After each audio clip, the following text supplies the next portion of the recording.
En phase équinoxiale, on peut se permettre d'envahir le voisin. En phase solsticiale, on peut se permettre l'esclavage, par exemple, l'apartheid.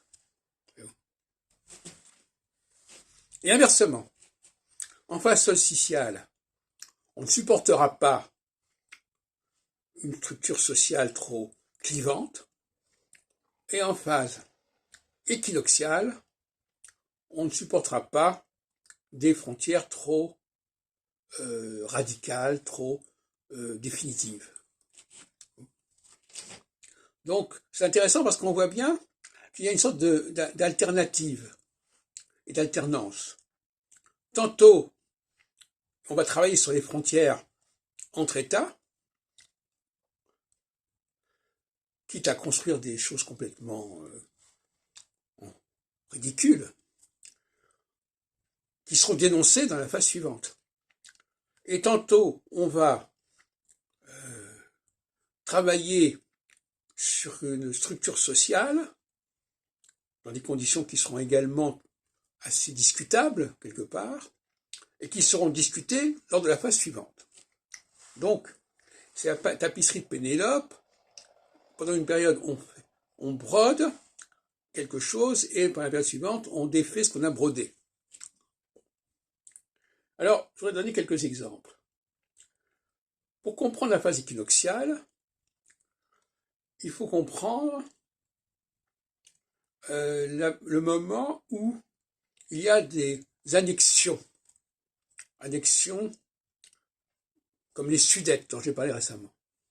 Les Sudètes, en phase équinoxiale, c'est réclamer, et ça s'est produit à Munich en 1938, réclamer la partie germanophone de la Tchécoslovaquie.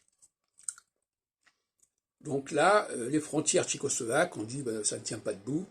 Il y a une question linguistique qui prime sur la question purement des frontières.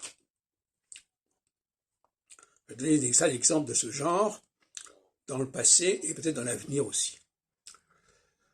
Dès qu'il y a une frontière qui ne correspond pas vraiment à une réalité linguistique, c'est-à-dire qui coupe, qui sépare des peuples qui ont la même langue, la même religion, mais qui a une frontière qui les sépare néanmoins, là, il y a une guerre sous-jacente qui peut se produire. C'est ce qui s'est passé, et c'est ce qui va se passer avec l'Ukraine, qui est russophone en grande partie, qui appartient historiquement au même ensemble que la Russie, etc. Donc, quelque part, la question ukrainienne actuellement, elle correspond déjà à la phase équinoxiale. Inversement, en phase solsticiale, par exemple, on a eu le Brexit. Alors, le Brexit, c'est un ensemble qui ne se reconnaît pas comme tel. On dit qu'on appartient à tel ensemble, en réalité, on le nie. Voilà. Donc c'est exactement l'inverse.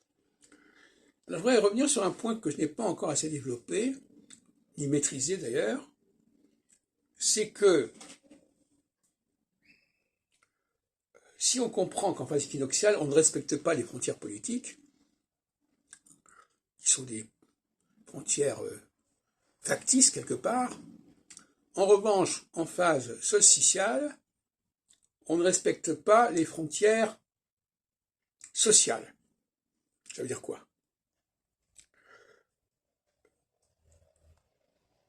Cela veut dire que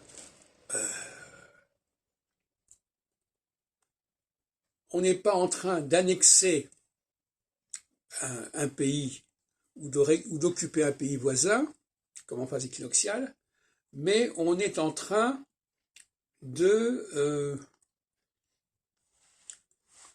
récupérer toute une population et de l'intégrer dans le champ politique, de l'instrumentaliser cette population.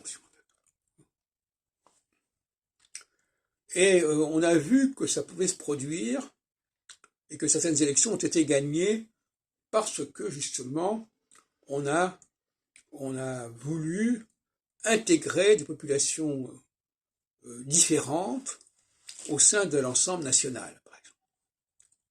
Donc soit l'ensemble national s'agrandit géographiquement, soit il s'agrandit socialement.